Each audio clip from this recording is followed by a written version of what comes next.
saya kenalkan diri saya dulu. Nama saya Izzatul Izzah. Boleh panggil saya... Sekejap ya, ada orang nak masuk. Sekejap ya. Okay, nama saya Izzatul Izzah. Awak semua boleh panggil saya Cikgu Zatul. Ataupun kalau rasa Izzatul tu panjang sangat, boleh panggil saya Cikgu Zatul. Okay. Semua ready? Ready, Cikgu. Ready. Ready, Cikgu.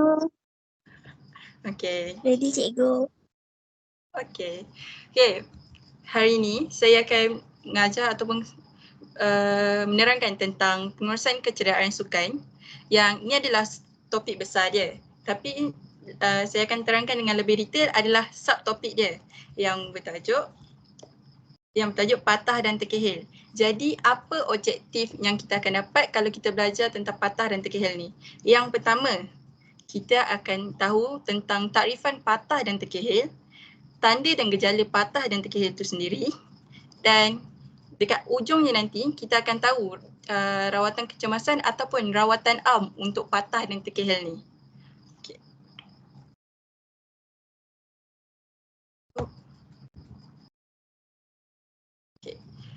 Patah ni adalah satu kecederaan ataupun keretakan yang diakibatkan oleh daya hentaman secara tepat atau tidak tepat, dan dia mengakibatkan terputusnya kesinambungan tulang. So dia macam kalau awak jatuh terhentak ke berlaga dengan mana-mana secara kuat, kecederaan patah ni akan berlaku, dan dia berlaku di tulang lah. Dan seterusnya adalah terkehil. Terkehil ni pula adalah tulang yang beralih arah dari kedudukan asal disebabkan oleh pergerakan sendi yang melebihi had, dan dia akan menjejaskan struktur ligamen. Contohnya macam contoh awak main sukan lah, awak tengah main sukan tu awak tengah tanpa awak sedar terlebih had awak lah, macam selalunya awak training biasa-biasa je, light. Tiba-tiba hari ni awak macam push awak punya. Dah tak boleh tapi awak push lagi. Bila awak realise sebenarnya awak punya ligamen ni dah penat dah sampai dia boleh menyebabkan bengkak ke apa ke. Yang tu kita tengok kat gejala nanti. Faham tak? Ke saya cakap laju sangat? Faham. Faham, Cikgu. Okay, kalau faham kita next tu lah, kita nak tahu tanda dan gejala dia. Okay. Yang pertama kita nak tahu tentang tanda dan gejala patah. Macam mana kita nak tahu patah tu? Yang pertama adalah dia sakit. Orang yang ya betul. Okay. First kita akan rasa sakit. Sorry. Okay. First kita akan rasa sakit dekat bahagian yang kita jatuh. Contohnya kita jatuh dekat bahagian siku lah, contohnya dekat bahagian tangan. Kita akan rasa sakit dekat sini. Dan seterusnya bila dah lama dia akan bengkak. Dan kita akan hilang keupayaan untuk bergerak. Maksudnya dah tak boleh nak gerak dah. Contoh kat bahagian siku. Contoh patah dekat bahagian siku. Kita dah tak boleh nak gerak macam ni. Dia macam stay macam tu. Maksud memang kita dah nampak kita dah rasa sakit, dah nampak dah dia punya tu bengkak. Lepas tu jadi kita tak boleh nak gerak.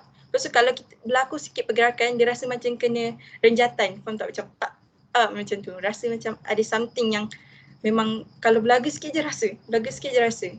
Lepas tu kita akan nampak dia dah berubah bentuk. Contohnya kalau dekat bahagian siku ni, kita dah nampak dia dah macam, mungkin dah nampak macam lerong sikit mungkin, ataupun dah ke bawah ke dah tak boleh bergerak.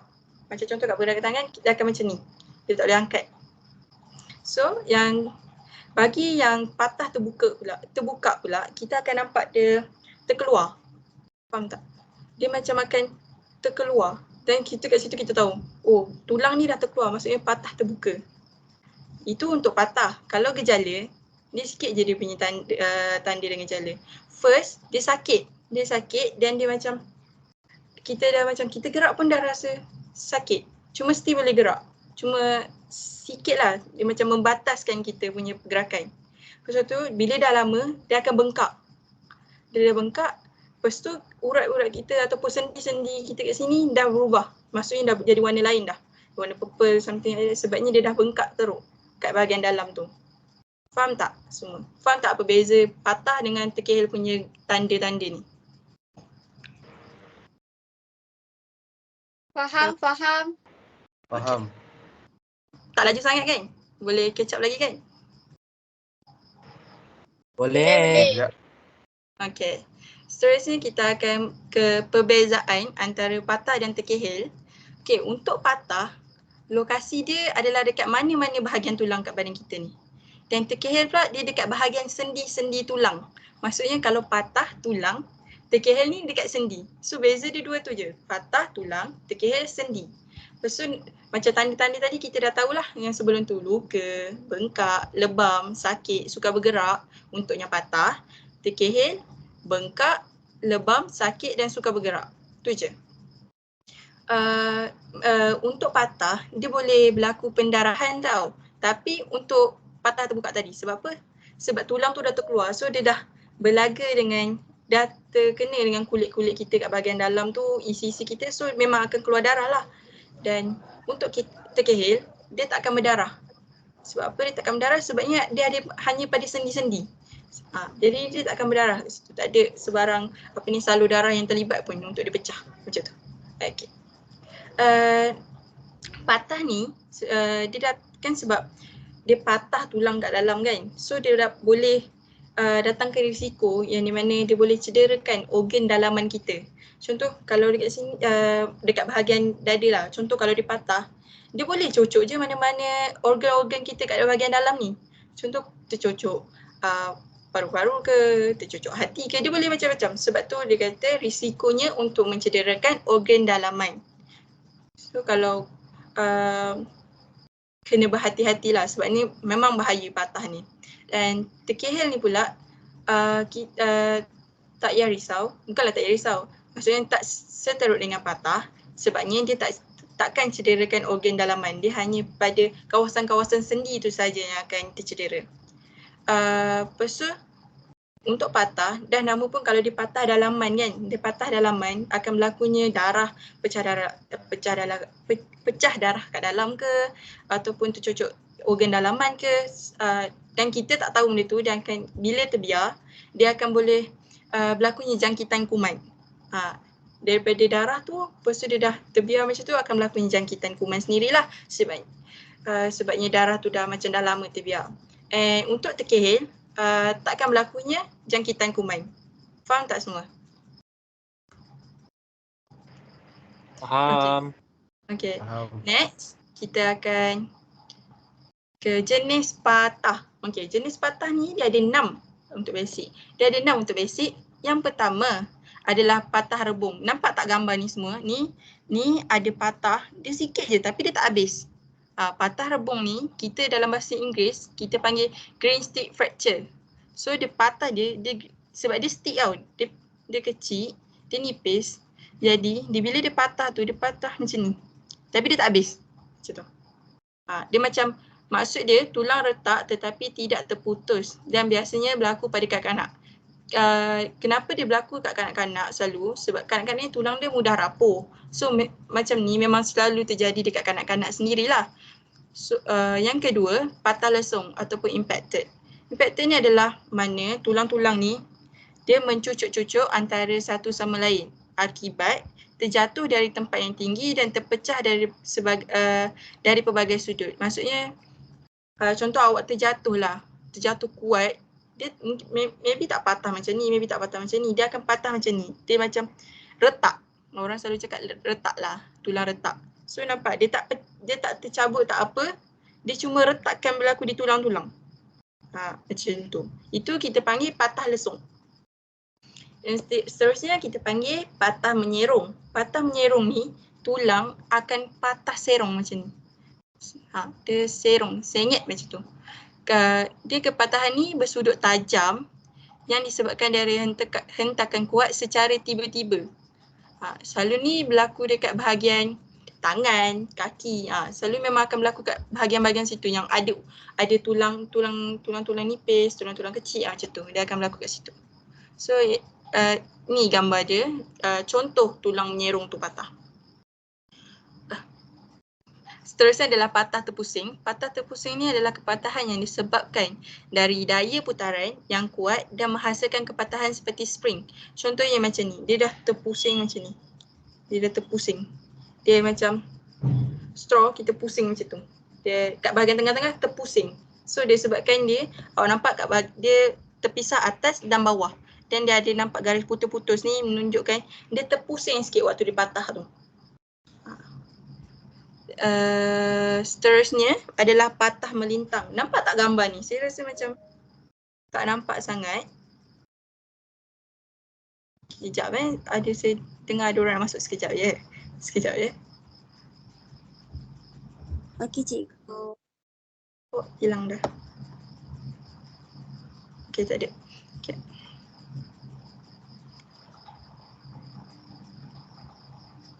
Okay, saya teruskan. Okay. Yang seterusnya adalah patah melintang. Kepatahan yang mendatar ataupun merentas disebabkan oleh aktiviti yang lasak. Kalau kita tengok kat sini, dia straight je patah ni. Dia straight tulang dia kat sini. Contoh kat sinilah, dia patah macam tu. Dekat tengah-tengah, dia betul-betul straight macam tu. Itu dipanggil patah melintang. Okay, patah yang seterusnya adalah patah remuk. Okay, patah remuk ni, kalau nampak tadi, kepatahan dia adalah maksud kepatahan yang menjadi serpihan kecil akibat dari impak yang sangat kuat. Kalau perasan, patah remuk ni, dia macam patah lesung ni je. Nampak kan? Cumanya beza dia dengan patah lesung ni masih dia macam tak berpisah sangat. Tapi patah remuk ni, dia terus berpisah. Sebab dia dah hancur. Senang kata dah hancur dah tulang-tulang tu. Okey. Itu adalah antara-antaranya lah. Jadi antara rawatan yang kita boleh lakukan kalau kita nampak macam ada accident lah. Maybe kita kat sekolah kan. Kita dekat sekolah tengah training ke apa ke, tiba-tiba kita nampak kawan kita dah macam tu. Apa kita nak buat? Kita tak boleh nak terus bagi rawatan macam kat hospital. Betul tak? Kan? Sebabnya kita ni kan orang biasa yang tak ada lesen, tak ada apa. Jadi yang first rawatan am yang kita boleh lakukan sekiranya patah ataupun terkehel ni boleh patah dan terkehel ni terjadi, first kita letak pesakit tu dalam keadaan selesa. Maksudnya maybe dia baring ke, duduk ke, jadi mana-mana keadaan yang dia selesa. Lepas tu seterusnya rawatan patah hendaklah dilakukan di tempat kejadian kecuali keadaan membahaya. Contoh kalau dia dekat padang kan, padang kawasan lapang ke, lepas tu kita jangan alihkan dia, biar dia dekat situ. Sebab takut kalau kita alih, kita tak tahu kat mana yang dia tu, maybe dia kat tangan tapi kita tak tahu kat bahagian tangan tu kat bahagian mana yang dia sakit. Dekat bahagian mana yang terjadinya patah atau terkehel tu. So stay dekat situ, kita buat nextnya adalah kita tenangkan mangsa sekiranya mangsa dalam keadaan sedar. Maksudnya sebab kalau kita dah sakit, sesalah kita jadi macam apa panggil, macam takut, kita jadi macam sakit, jadi macam dah huru-hara kan. So jadi kita sebagai orang yang nak tolong dia ni, kita kena tenangkan dulu. Okay, kita tenangkan dulu, cakap tahan sikit, tenangkan je, bagi emosi dia stabil. Tapi tu kalau dia sedar. Kalau dia tak sedar, kita periksa pernafasan dia dulu dengan nadi. Lepas tu kalau kita pandai buat ataupun ada orang sekeliling kita yang ada kat situ boleh buat CPR. Bila dah mangsa tu dah pulih, kalau ada pendarahan kita boleh buat rawatan pendarahan yang basic, macam lap-lap, cuci sikit luka-luka darah-darah tu, berhentikan pendarahan. Lepas tu bila kita dah macam dia cakap, dia kata sakit kat bahagian tangan. So kita ampu bahagian yang patah dengan menggunakan tuap ataupun anduh mengikut keadaan dan tempat yang patah. Maksudnya kita ampu bahagian situ. Lepas tu dari situlah barulah kita dapatkan bantuan segera. Maksudnya kita dah call ambulans lah contoh, ataupun cikgu. Okay, cikgu kata okay bawa naik kereta saja. Okay, time tu sambil ampu tangan dia tu berhati-hati bergerak ke kereta ataupun bergerak ke ambulans yang dah sampai. Macam tu. Faham tak? Maksudnya, okay. Kalau dah faham, tadi saya cakap ada quiz kan? Kita akan ke quiz. Jadi, daripada slide saya tadi, kita akan buat quiz. Semua ready tak? Ready. Ke ada soalan tak? Ke ada macam tak faham? Ready. Oh, semua ready nak quiz Okay. Okay, kita start dengan quiz terus lah. Baru kita tahu orang tu faham tak slide saya tadi. Kita start. Ready eh? Ready. Okay. Start. Okay. Tulang beralih arah dari kedudukan asal disebabkan oleh pergerakan sendi yang melebihi had. Pernyataan di atas merupakan definisi bagi B. Siapa nak jawab? B. B. B. L. B. Betul tak B? Kita tengok betul tak? Kalau betul dia pergi next question. Kalau tak kita kena repeat balik. Oh, betul. Okay. Betul. Okay. Soalan yang kedua. Pernyataan manakah yang benar tentang patah? Yang pertama, berlaku kecederaan di bahagian sendi tulang. 2, boleh mencederakan organ dalaman. 3, berlaku pendarahan. Ni tentang patah tau. Tentang patah. Highlight sini patah. Jadi, pilihan jawapan dia ada A, 1 dan 3. B, 2 dan 3. C, 1 dan 2. Saya rasa B, cikgu, saya rasa. B eh? 2 dan 3.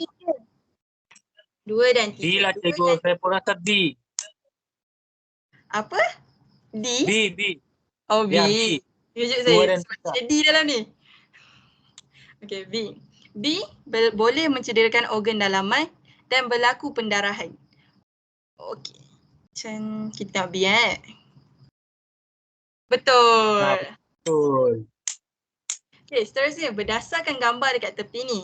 Patah jenis apakah ini?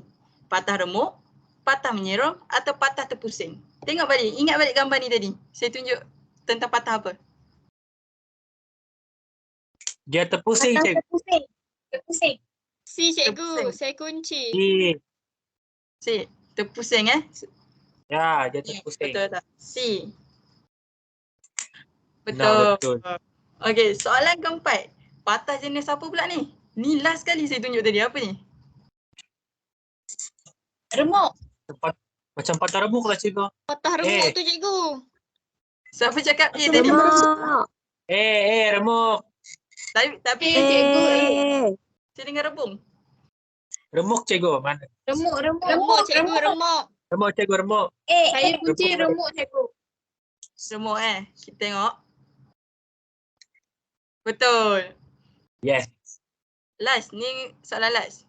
Pernyataan yang manakah benar tentang terkehil? Tadi patah, ni terkehil pula. Boleh berlaku jangkitan kuman, berlaku di sendi-sendi tulang dan berlaku pendarahan. Yang mana, antara tiga ni mana satu? B. Berlaku di sendi-sendi tulang. B. B. Tengok betul tak? Soalan last ni. Betul last ni. Okey. Okey, betul-betul. Tepuk tangan. Okey. Untuk yang tu, kira kalau dah jawab quiz ni, kira dia end lah. Okey, itu je daripada saya. Kalau ada sebarang soalan berkaitan ni, boleh tanya. Tapi saya jawab apa yang boleh saya jawab. Yang ni soalan. Kira tak ada lah. Okay, Tak ada saya... soalan, ada, cikgu. cikgu. Saya faham semua. Lain macam. Okay, thank you semua. Seterusnya saya bagi kepada ahli kumpulan saya yang seterusnya untuk mengajar atau menerangkan topik seterusnya. Terima kasih semua. Sama-sama. Terima kasih Cikgu Satul. Terima kasih Cikgu.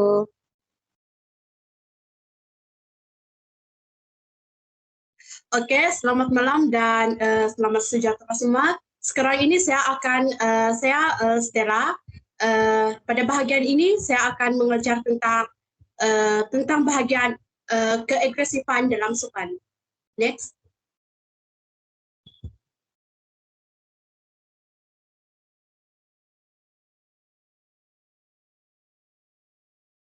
Okey. Seperti yang kita tahu, dalam setiap pembelajaran ini kita mesti ada objektif.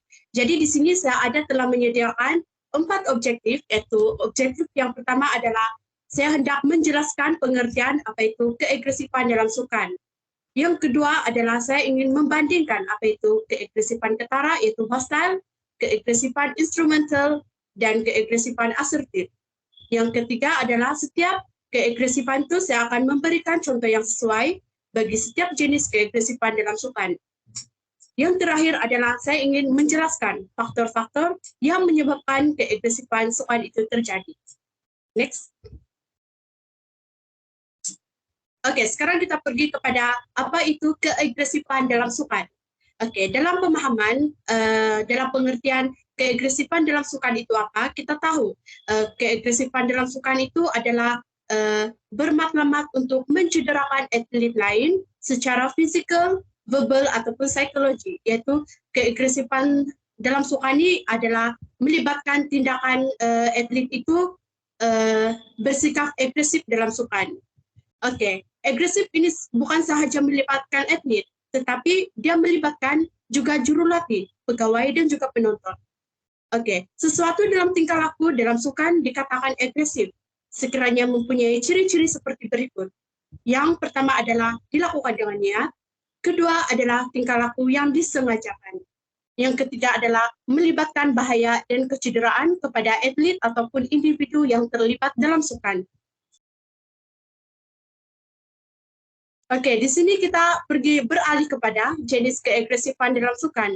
Oke, seperti yang kita tahu, jenis keagresifan dalam sukan ini ada 3, yaitu yang pertama adalah keagresifan ketara, kedua adalah instrumental, dan ketiga adalah asertif. Kita pergi kepada bahagian-bahagian jenis-jenis keagresifan sukan. Oke, yang pertama adalah keagresifan ketara ini. Keagresifan ketara ini, key point di sini ataupun keyword di sini adalah melibatkan perasaan ataupun emosi seseorang, individu atau atlet yang terlibat dalam sukan. Oke, keagresifan ketara ini dia adalah tindakan agresif yang berpunca daripada perasaan marah dengan matlamat untuk mencederakan individu lain. Jadi di sini dia tertulis seperti keagresifan ketara ini dia disebabkan oleh perasaan atau emosi seseorang individu itu yang menyebabkan dia melakukan sebarang tindakan agresif ke dalam sukan itu. Oke, di sini keagresifan ketara ini dia seseorang atlet ini dia ingin melihat individu itu tersebut mengalami kesakitan dan juga ganjarannya pula yang atlet yang melakukan keagresifan ketara ini dia merasa puas hati apabila dia melakukan tindakan agresif itu. Dia melihat individu tersebut tersiksa dengan kesakitan yang dialaminya. Contohnya dalam permainan bola sepak, penyerang telah dikasari sepanjang perlawanan oleh seseorang pemain. Pertahanan pasukan lawan dengan agak kasar. Tetapi perlakuan kasar tersebut tidak dihukum oleh pengadil. Tindakan yang dilakukan oleh penyerang ataupun musuh macam yang rasa tidak adil lah dalam apabila seseorang atlet yang melakukan tindakan kasar tersebut macam tidak dilihat oleh pengadil. Maksudnya dia pandang belakang begitu. Jadi dia tidak bertanggung jawab dalam pengadilan tersebut.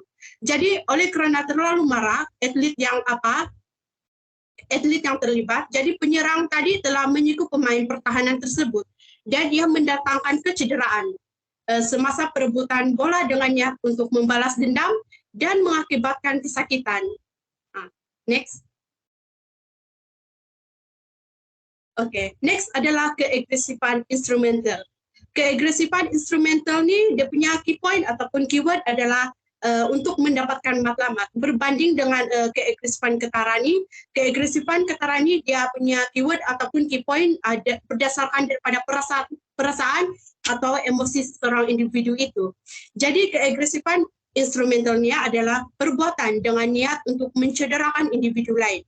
Dia bermatlamat untuk mendapatkan faedah atau ganjaran luaran seperti kemenangan, hadiah atau prestasi.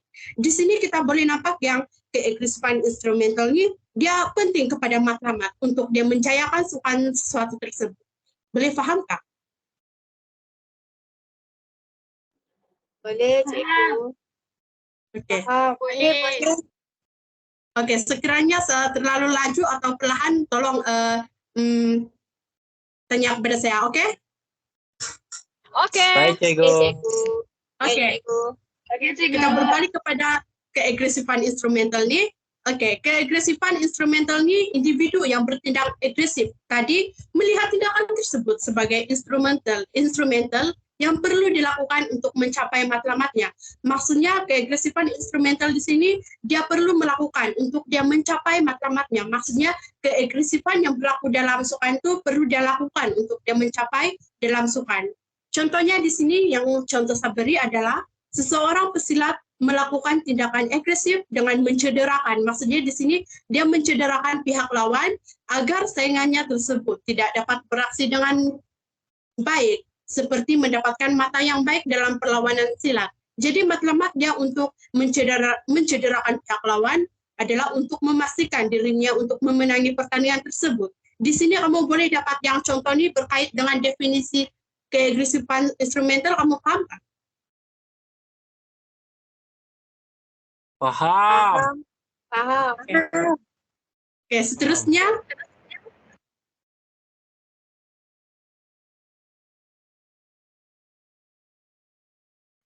kita akan beralih kepada keagresifan asertif.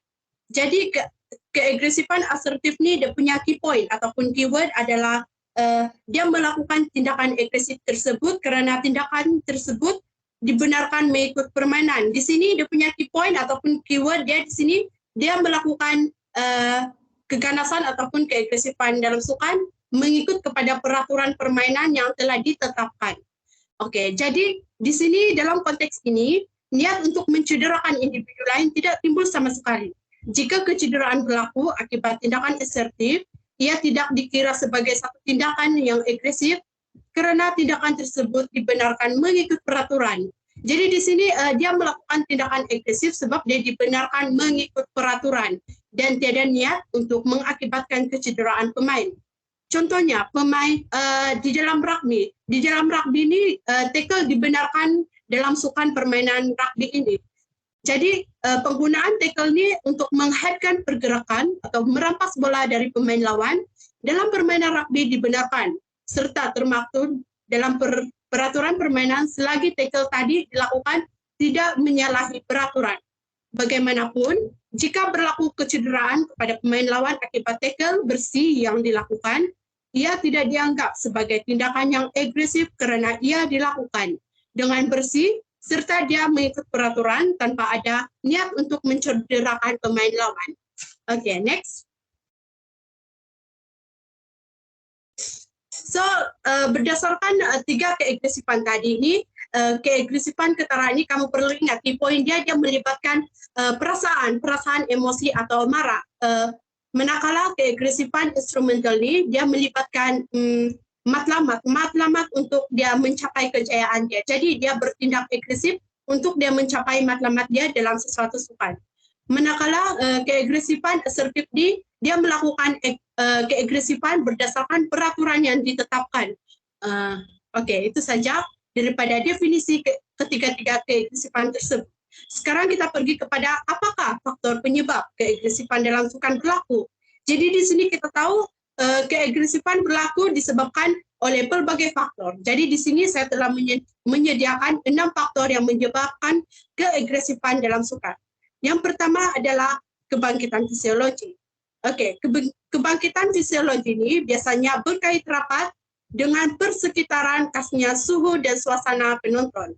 Keadaan ini akan menyebabkan atlet akan bertindak agresif karena suasana kurang selesa dan meremaskan mudah marah. Oke, contohnya suasana bising ini dia memberikan rangsangan kepada pemain yang terlibat dalam sukan tersebut. Jadi suasana yang bising ini akan merangsang respons agresif atlet ini untuk melakukan keagresifan dalam sukan. Yang second adalah persepsi individu. Persepsi individu ini adalah keagresifan yang meningkat jika terdapat pemain yang merasakan diri mereka akan menerima asakan kasar daripada pemain lawan. Persepsi individu ini seperti yang saya terangkan sebelum ini, yaitu keagresifan ketara ini kan dia mendapat asakan daripada pihak lawan dia. Jadi persepsi dia ingin membalas balik perbuatan lawannya tersebut untuk niat dia untuk mencederakan individu tersebut supaya dia berpuas hati. Jadi di sini adalah penyebab keagresifan dalam sukan pelaku dari segi persepsi individu. Kamu paham nggak?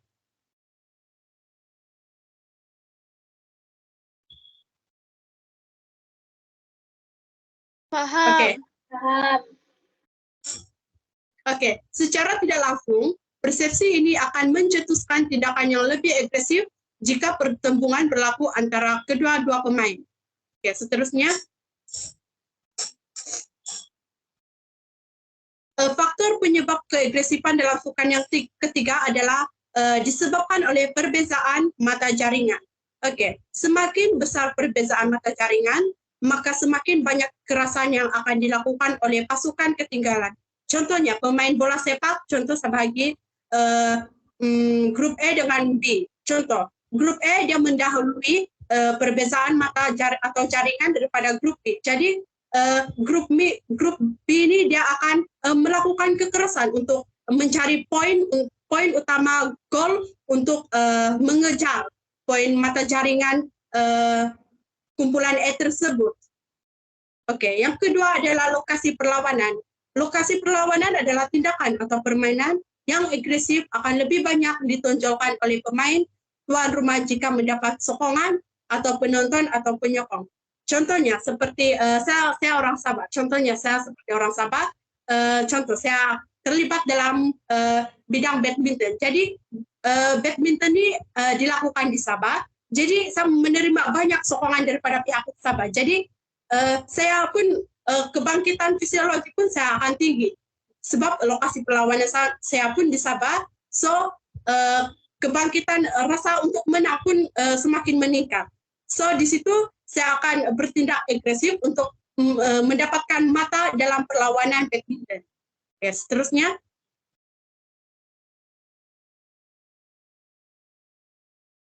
Seterusnya yang kelima adalah keputusan pertandingan. Keputusan pertandingan ini dia sama seperti faktor mata dengan jaringan seperti ini. Keputusan pertandingan ini adalah pasukan yang biasanya ketinggalan atau tidak lagi berpeluang untuk memenangi perlawanan akan lebih agresif. Keadaan ini berbeza dengan pasukan yang mendahului karena mereka akan bermain secara selamat dengan melengahkan perlawanan. Keadaan ini yang menyebabkan kekerasan berlaku. Oke, keputusan pertandingan ini biasanya kita akan nampak jika kumpulan contoh permainan bola sepak nih. Jika kumpulan E ini dia macam lead banyak marka. Jadi dia akan melengahkan permainan itu supaya mereka dapat capai matlamat mereka untuk memenangkan dalam kumpulan dalam permainan bola sepak tersebut.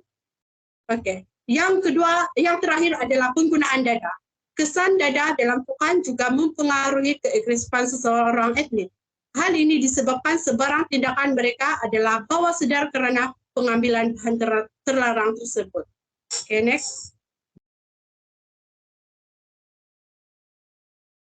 Oke, next saya telah sediakan 2 soalan quiz di sini. Sebab saya ada sediakan Google Form lagi untuk mereka di sini untuk jawab soalan yang saya sediakan dalam Google Form tersebut. Oke, next. Oke, di sini semua jawab. Oke, berdasarkan soalan pertama, apakah X? Kan kita ada tiga keagresifan dalam sukan. 1 instrumental, 1 ketara, 1 assertive. yakin. Yakin. Yakin, cikgu yakin. Apa dah? Oke. Cikgu. Kita tengok jawaban kamu. Oke, next. Oke, betul. Nah, betul. Oh, Oke. betul. Next, soalan kedua. Soalan yang plus. Oke, ini apa jawabannya? Keagresifan yang dilakukan oleh pemain tersebut.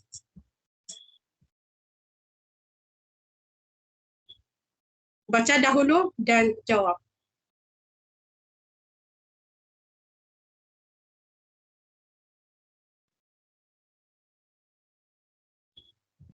Yes.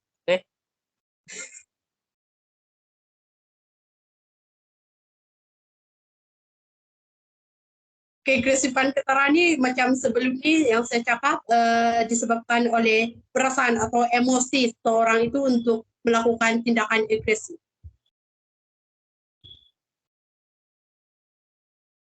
Kedua apa?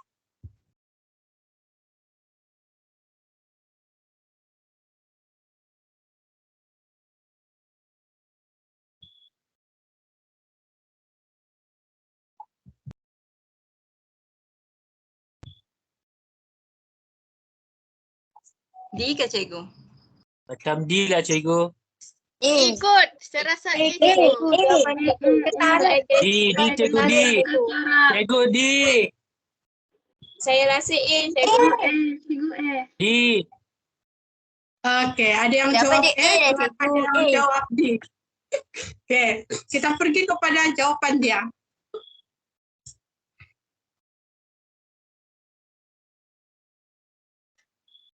Next.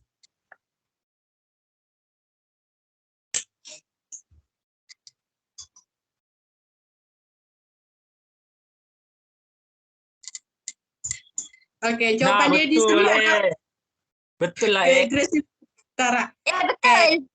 Betul Okey, betul. next. Terima kasih. Okey, yang ketiga apa? Pernyataan berikut yang manakah terlibat kepada perlakuan asertif?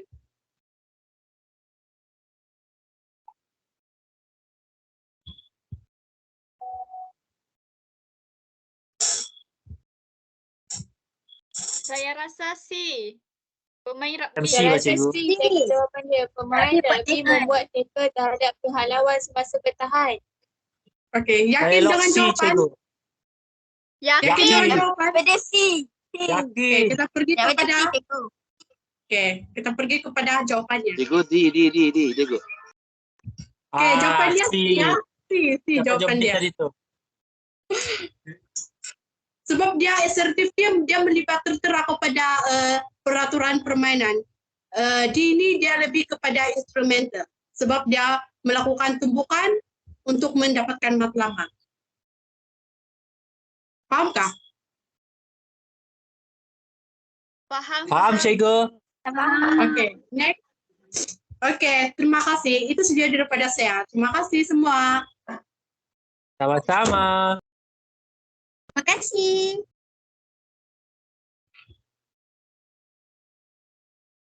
Okay. Okay, hai. Assalamualaikum dan selamat malam semua. Saya harap semua dalam keadaan yang baik dan masih boleh meneruskan sesi pembelajaran kita malam ni. Terlebih dahulu saya ingin memperkenalkan diri saya. Nama saya Nur Shazlin binti Rusli, boleh panggil saya Cikgu Shazlin. Dan di sini saya akan teruskan. Saya akan mengajar bab 1 iaitu sosiologi sukan dan saya akan menyentuh 2 subtopik di mana pengenalan sosiologi sukan dan sosialisasi. Okay. Bagi pengenalan sosiologi sukan, sebelum kita mula, kita perlu memahami dahulu apa itu sosiologi secara umum. Sosiologi adalah satu kajian saintifik yang memberi tumpuan kepada struktur dan proses interaksi dalam masyarakat. Okey, maksudnya di sini sosiologi ni dia merangkumi cara masyarakat tu berfungsi, bagaimana individu berinteraksi antara satu sama lain dan struktur sosial yang membentuk kehidupan kita sehari-hari. Dan apa pula sosiologi sukan? Okey, sosiologi sukan seperti namanya adalah pengaplikasian konsep sosiologi ke dalam aktiviti sukan. Sosiologi sukan ni dia merupakan bidang kajian saintifik lah. Okay. Sama lah tu apa yang cikgu cakap tadi. Dan next adalah satu bidang kajian tentang aspek sosial dan budaya individu dalam sukan. Dan satu bentuk integrasi untuk menyatupadukan individu daripada pelbagai latar belakang berkongsi membentuk satu entiti umum. Maksudnya dalam konteks ni, sukan dia berperanan sebagai satu bentuk integrasi yang membolehkan individu dari pelbagai lapisan masyarakat boleh berkongsi pengalaman dan kegembiraan untuk membentuk satu entiti umum. Okay. Seterusnya, saya akan menerangkan tentang konsep asas kesukanan. Okay, konsep asas kesukanan ni ada 3, iaitu main, permainan dan sukan. Pertama sekali, main. Main ni dia tidak melibatkan matlamat tertentu. Maksudnya dia tidak dijalankan dengan tiada pun tujuan khusus ataupun keperluan yang jelas. Sebaliknya fokus main ni untuk macam keseronokan, chill-chill, macam tu lah. Dan seterusnya main ni dia dijalankan secara sukarela, maksudnya tanpa paksaan. Dan peserta ataupun individu tu dia tidak terikat oleh tekanan ataupun tuntutan yang formal. Maksudnya dorang bebas lah untuk mengekspresikan diri dorang tu waktu mereka melakukan suatu aktiviti main tu. Dan berbeza dengan permainan sukan yang lebih formal, main ni dia tidak melibatkan pun struktur organisasi yang ketat ataupun peraturan. Dia maksudnya dia lebih spontan dan mungkin berkembang mengikut aliran semasa aktiviti itu berlangsung. Seterusnya, main juga dilakukan pada masa lapang tanpa tekanan masa yang ketat. Peserta dia dapat mengambil bahagian tanpa merasa terikat ada had masa dan membolehkan mereka menikmati aktiviti main tu tanpa tergesa-gesa pun. Okay, so contoh aktiviti main ni macam bola sepak jalanan. Okay, kalau kita tahu bola sepak jalanan ni macam aktiviti yang spontan di mana macam player tu dia berkumpul chill santai-santai tanpa ada peraturan formal pun ataupun tiada pun pasukan yang tetap. Maksudnya tiada gol rasmi, tiada peraturan yang khusus. Fokusnya untuk keseronokan dan interaksi antara pemain tu sahaja. Dan yang contoh kedua adalah permainan tradisional seperti lompat getah, congkak, galah panjang. Dan contoh yang ketiga adalah sukan rekreasi seperti aktiviti sukan santai yang biasa kita lakukan seperti jogging, berbasikal, badminton, bola tampar. Itu untuk main. Setakat situ faham? Faham, cikgu. Faham. Faham. Okay, so konsep asas kesukanan. Okay. Konsep asas kesukanan yang kedua ialah permainan iaitu game. Permainan ni dia melibatkan individu yang menyertai dengan ada matlamat tertentu. Okay, contohnya, dorang mau mendapatkan maruah, mencapai status dan meraih pengiktirafan tertentu. Maksudnya sini, permainan ni dorang ada rasa mau menang. Keinginan untuk menang tu menjadi faktor utama untuk memacu peserta tu mencapai prestasi yang tinggi. Berbeza pula dengan aktiviti main tadi, permainan ni dia melibatkan unsur organisasi yang lebih ketat. Maksudnya terdapat struktur dan perancangan yang lebih formal, termasuk penjadualan pertandingan dan penyelenggaraan peraturan yang jelas. Permainan juga adalah lebih formal dengan adanya peraturan dan undang-undang yang ditetapkan. Macam kita tahu, setiap sukan atau permainan tu dia mempunyai peraturan tersendiri kan yang perlu diikuti oleh player join game tu. Dan seterusnya, permainan ni dia melibatkan kemahiran, strategi dan nasib. Para peserta perlu menguasai kemahiran tertentu seperti merancang strategi dan kadang-kadang dorang tergantung dengan nasib jugalah untuk mencapai kejayaan. Dan inilah yang menekankan kepentingan latihan dan persediaan yang lebih serius dalam permainan ini. Dan next adalah khusus kepada sesuatu budaya sukan. Setiap permainan atau sukan adalah unik kepada budaya sukan tertentu. Budaya merangkumi macam nilai-nilai, tradisi ataupun norma yang menjadi sebahagian daripada identiti sukan tersebut. Contoh, bola jaring, bola tampar, bola sepak, masing-masing ada mempunyai ciri-ciri khusus dan keunikan dalam budaya sukan mereka tersebut. Konsep asas yang ketiga iaitu sukan. Sukan mempunyai struktur organisasi yang tersusun dengan baik. Ini termasuk dalam pengurusan pasukan, penyelenggaraan yang teratur untuk memastikan sukan berjalan dengan lancar dan teratur. Berbeza dengan main dan permainan, sukan dia melibatkan jadual pertandingan dan perlawanan yang lebih teratur dan rapi. Contoh, penganjur dia akan buat perancangan dan penjadualan untuk memastikan kelancaran suatu acara tu teratur. Dan unsur pertandingan adalah penting dalam sukan. Terdapat pemilihan pemenang dan yang kalah berdasarkan prestasi dalam pertandingan tadi. Okey. Kesannya adanya persaingan yang tinggi di kalangan peserta. Next, berlawanan dengan konsep main. Dalam sukan ada konsep menang dan kalah. Pemenang akan diiktiraf dan selalunya diberikan ganjaran, dan manakala yang kalah akan mengambil iktibar untuk memperbaiki prestasi mereka tersebut. Sukan juga melibatkan had masa yang ketat. Pertandingan dan perlawanan diatur dengan jelas dalam jadual, dan prestasi yang cemerlang memerlukan pengurusan masa yang baik. Dan seterusnya, peserta sukan perlu menguasai kemahiran teknikal, merancang strategi, dan terkadang bergantung dengan nasib juga. Dia hampir sama dengan permainan tadi, cuma sukan ni dia lebih tinggi lah. Dan sukan dia tidak hanya memberi impak kepada individu yang terlibat, tapi kepada masyarakat keseluruhan.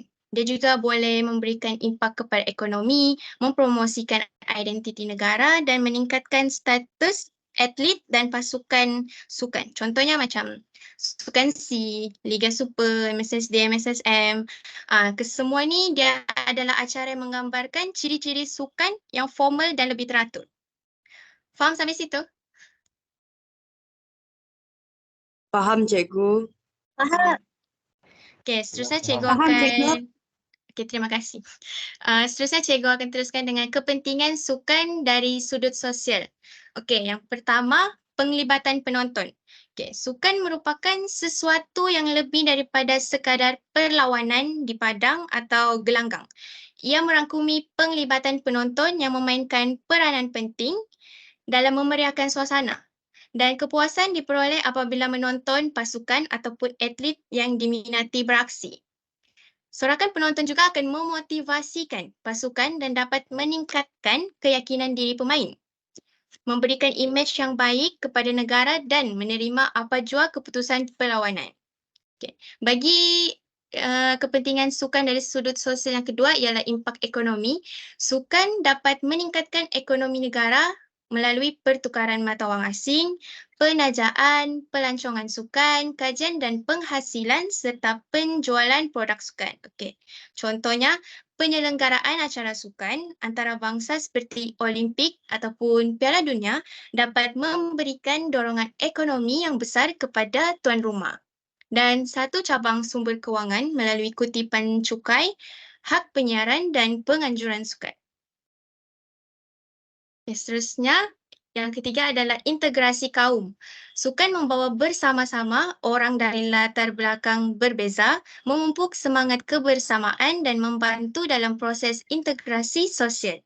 Sukan juga dapat menyatu padukan individu daripada pelbagai kaum menjadi satu pasukan mewakili sekolah, daerah, negeri dan negara. Okay, contoh sukan untuk semua dia lebih kepada mengekalkan tahap kesihatan semua lapisan masyarakat. Yang kedua adalah sukan berprestasi tinggi. Dia bertujuan untuk meningkatkan prestasi atlet pada peringkat tertinggi. Okay, bagi penyertaan pula, individu atau kumpulan atlet yang terlibat secara langsung dalam sukan yang dipertandingkan bertujuan mendapat kepuasan beraksi ataupun bertanding. Prestige dan hadiah yang ditawarkan contohnya seperti wang dan pingat. Dan penglibatan dalam sukan membuka ruang untuk bersosial, berinteraksi dengan orang lain dan mempelajari budaya serta mengenali masyarakat lain. Okay, bagi kepentingan sukan yang terakhir adalah budaya. Manusia dia berbeza dari segi kepercayaan, nilai dan gaya hidup. Sukan dapat merangsang individu untuk saling mengenali antara satu sama lain merentasi warna kulit, kepercayaan dan sebagainya. Contohnya budaya bersukan akan menyebabkan masyarakat sihat dan cergas. Okey, seterusnya subtopik yang kedua iaitu sukan dan sosialisasi. Okey, sebelum saya teruskan, kita perlu memahami terlebih dahulu apa itu sosialisasi. Okey, sosialisasi ni adalah proses mengubah individu menjadi individu yang bersosial. Di sini terdapat dua elemen utama dalam konteks sosialisasi sukan yang patut kita pertimbangkan. Okey, yang pertama adalah sosialisasi ke dalam sukan. Dia merujuk kepada proses individu melibatkan diri dalam aktiviti sukan. Okey, sosialisasi ini boleh berlaku apabila seseorang tu menyertai pasukan sukan, menyertai program latihan ataupun dia hanya bermain secara santai. Sosialisasi ini membentuk interaksi sosial dalam konteks sukan. Bagi sosialisasi menerusi sukan, maafkan saya, sukan bukan hanya dianggap sebagai aktiviti fizikal semata-mata, tetapi juga sebagai medium yang mempengaruhi gaya hidup dan nilai individu. So, sini sukan dia dapat membentuk identiti sosial, nilai dan sikap seseorang. Okay, misalnya, penyertaan dalam sukan mungkin membentuk persepsi diri dan memberikan peluang untuk memahami nilai-nilai seperti bekerjasama, kebolehan diri dan disiplin. Okay, next adalah, cikgu akan terangkan dengan lebih lanjut tentang sosialisasi ke dalam sukan. Okay, di sini sosialisasi ke dalam sukan, individu memilih untuk melibatkan diri ke dalam sukan kesan dari pengaruh, dorongan serta impak ataupun ejen-ejen sosialisasi sukan. Pengaruh ejen-ejen sosialisasi ini membantu membentuk sikap individu, nilai dan perlakuan yang diperlukan dalam sukan yang diceburi. So, proses ni memperkenalkan aktiviti sukan kepada seseorang dikenali sebagai proses sosialisasi. Di sini adalah antara ejen-ejen sosialisasi yang memberi impak besar adalah rakan sebaya, keluarga, sekolah, pertandingan, komuniti, media massa, persekitaran dan role model atlet. Okey, bagi contoh yang pertama, rakan sebaya. Rakan sebaya ni dia memainkan peranan dalam berkongsi pengalaman sukan dan mendorong individu untuk bersukan. Okay, contohnya mereka sering menjadi penyokong dan penggerak untuk mengajak rakan-rakan untuk bersukan. Dan seterusnya adalah keluarga. Keluarga mempunyai impak yang besar sebagai sumber dorongan kita untuk dan contoh dalam memilih serta menjalankan sukan. Keluarga ni mereka sering menjadi penyokong utamalah dalam menjadikan role model untuk mengikuti sukan tertentu. Dan ketiga adalah sekolah. Sekolah memainkan peranan dengan memberi pendedahan kepada pelajar melibatkan diri dalam sukan, khususnya melalui kelas pendidikan jasmani dan kesihatan. Bagi pertandingan pula, pertandingan mencipta semangat persaingan dalam diri individu, mendorong mereka untuk bersaing dan mencapai prestasi yang lebih tinggi dalam sukan. Bagi komuniti yang aktif dalam sukan tertentu, individu akan lebih cenderung untuk terlibat dan bersosialisasi dalam aktiviti sukan yang sama. Bagi media massa pula, media massa memainkan peranan yang penting dalam mempromosikan sukan kepada orang awam. Contohnya melalui berita sukan dan liputan yang membentuk persepsi terhadap sesuatu sukan. Persekitaran juga termasuk dalam ejen-ejen yang mempengaruhi sosialisasi. Kehidupan dalam persekitaran turut mempengaruhi penglibatan individu dalam sukan, terutamanya apabila sukan tersebut sesuai dengan persekitaran tersebut. Dan yang terakhir adalah role model.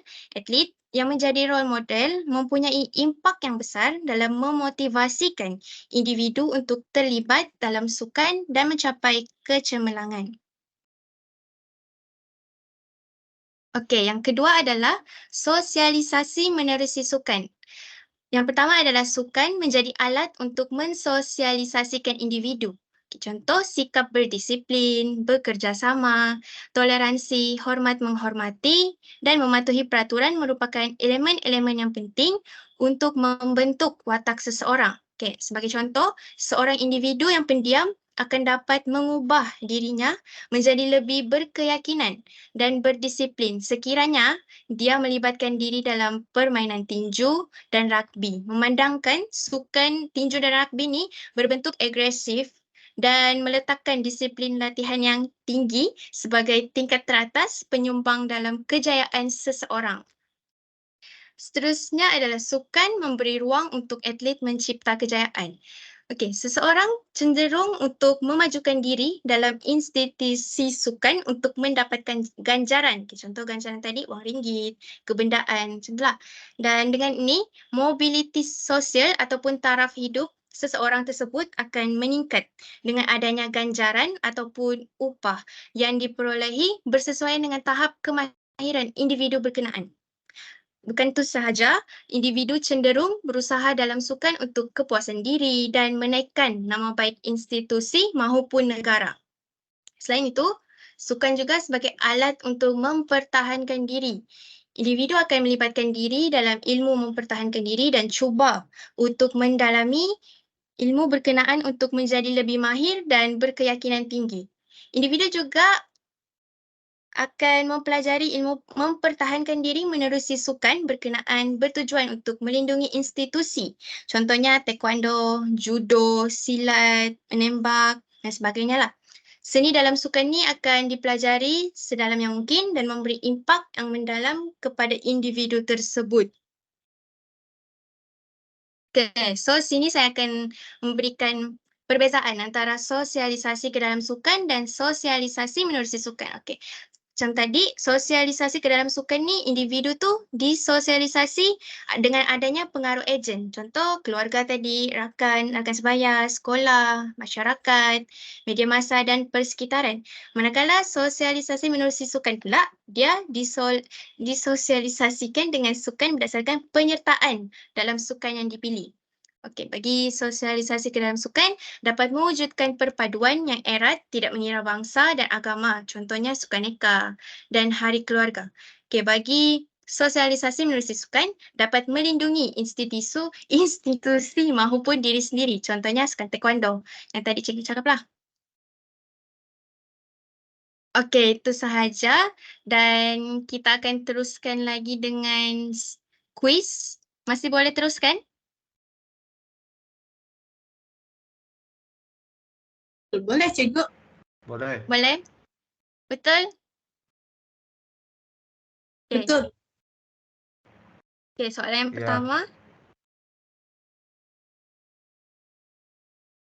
Apakah yang dimaksudkan dengan sosialisasi sukan? Ini yang tadi awal-awal saya terangkan tadi. Kamu rasa jawapannya apa? A. A. Yang Betul? atas cikgu. Yang atas? Betul. Ya, kajian saintifik cikgu. Okay, kita cuba. Oh, betul. Okay, next. Ya, Soalan yang betul. kedua. Mengapa keluarga dianggap sebagai ejen sosialisasi utama dalam sukan?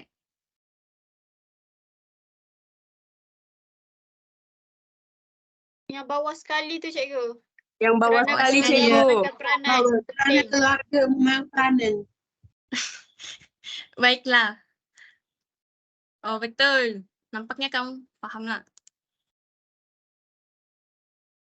Yang ketiga, kejayaan Datuk Lee Chong Wei dalam sukan badminton telah mendorong ramai kanak-kanak dan remaja menceburi bidang sukan ini. Apakah jenis sosialisasi yang berlaku dalam sukan ini? Sosialisasi ke dalam sukan Dalam cikgu. sukan cikgu. sukan. Ke dalam sukan cikgu. Okay, kita cuba. Betul! Soalan seterusnya. Situasi manakah yang menggambarkan sosialisasi dalam sukan? Sosialisasi ke dalam sukan. Alisha cikgu, Alisha. Saya rasa Alisha, terjun. Pandela Rinong. Okay. Betul. Soalan yang, apakah proses sosialisasi menerusi sukan? B? Sukan C? sebagai alat sosialisasi cikgu. B. Okay. Betul. Baik. Tak. Okay, soalan seterusnya. Okay, individu bermain secara sedar dan sukarela, tidak formal, tiada peraturan khusus, tiada had masa. Apakah konsep asas kesukanan ini? Main. Main. Main. Kelas senang kan? Okay. Tersusun dan ada struktur organisasinya, ada unsur menghasilkan pemenang, ada peraturan dan undang-undang, ada jadual pertandingan dan perlawanan, melihat keupayaan fizikal dan mental yang tinggi, mempunyai pelbagai impak. Apa jawapannya? Sukan cikgu, sukan. Sukan. Betul. Ada 3 soalan. Apakah ciri utama aktiviti permainan dalam sosialisasi sukan? Ciri utama permainan tadi.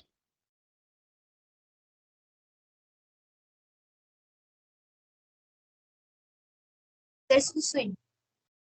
Tersusun. Betul. Senang. Okey, apa pula yang membezakan antara konsep main dan sukan?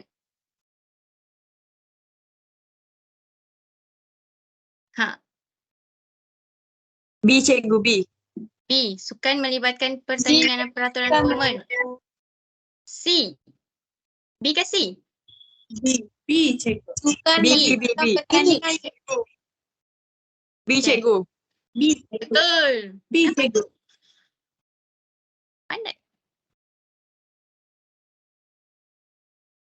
Okey, mengapa pemahaman tentang budaya sukan penting dalam sosialisasi sukan?